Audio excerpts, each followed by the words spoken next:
So you might be trying to figure out how you can make your Instagram account private. Now, doing this is actually very basic and it really doesn't take too much time to do. So the very first thing you're going to want to do is you want to go and make your way over to your Instagram application.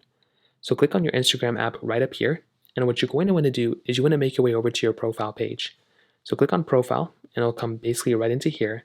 And what you're going to want to do is you want to click on the three lines that are in the top right corner.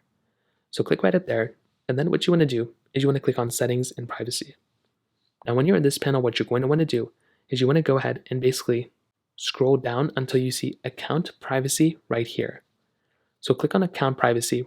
And then what you're going to see here is you're going to see this private account option.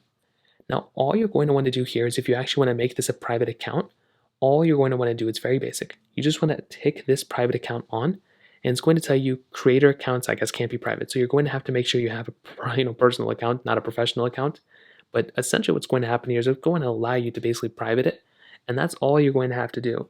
If you are a professional account and you want to change your account status, you will have to come into your account center up here, and then you'll basically have the option of changing it to a professional account or another type of account. I think there's like a process way of doing it, but I will make another video on how to do that for the most part.